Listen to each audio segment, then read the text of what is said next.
Hey everyone, this is your Crypto Empress, and for today's video, pag-uusapan natin how to retire young and retire rich. So sa mga nakapagbasa na ng book ni Robert Kiyosaki about retire young, retire rich, hi sa inyo.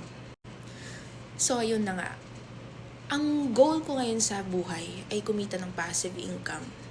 So before ka pumasok sa mundo or industry ng passive income is, of course, kailangan meron kang capital, right?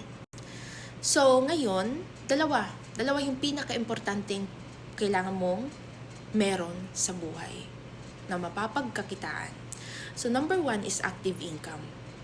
At pangalawa is passive income. Ano ba yung active income? Of course, kailangan mo meron kang something job or business na kumikita ka ng active. Of course, na when you hard work or put effort dyan sa na mapapagkakitaan mo yan, kumikita ka. So, kailangan mo ng active income. At the same time, kailangan mo pa ng pang the best for your future, which is passive income.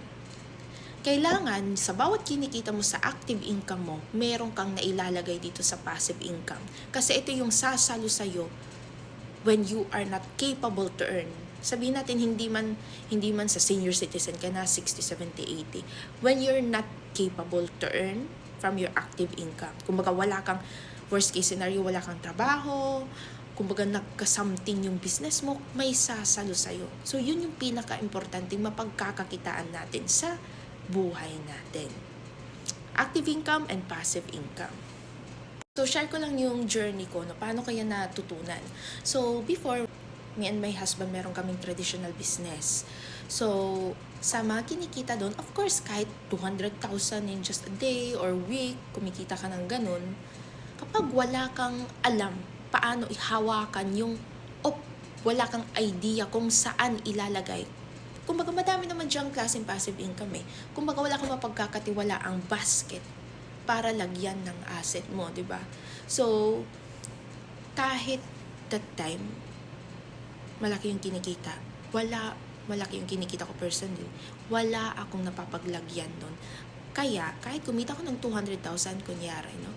Kumita ng 200,000 at yung bawas expenses kasi traditional business may babayaran kang renta, repeat purchase of product, shipment fee, at etc. Kasi before, ginagawa ko yung product selling. So, yan yung venture ko before. Line of source of income ko before. So, nung nakaipon ako, nagkaroon ako ng idea kung saan ko na ilalagay yung mga naipundar ko.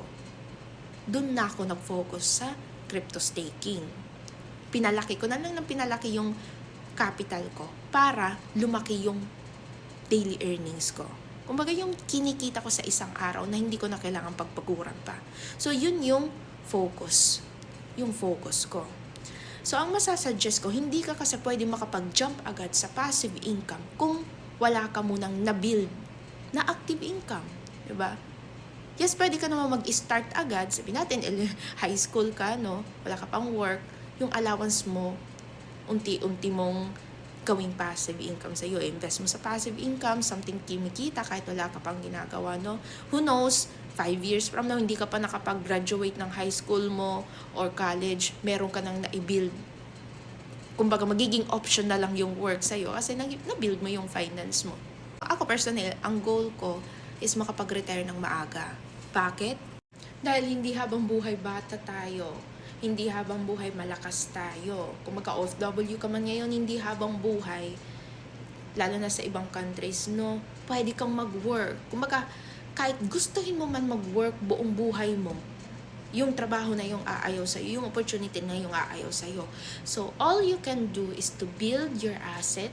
Lahat ng kinikita mo, kailangan alam mo paano i-handle yun.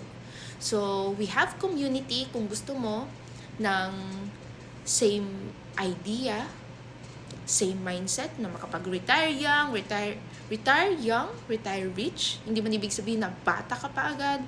So, makapag-retire ka ng mas earlier pa kesa sa retirement plan mo. So, meron tayong community para dyan. I-message mo lang ako. So, you are welcome to join our community. Itong community na to, ang nangyayari is, we talk about or brainstorming tungkol sa mga ganito. At Meron din magtiteach sa inyo about how to start, ano ba yung magandang pwedeng simulan, may mga options doon, and yes, if you want to know more, just message me.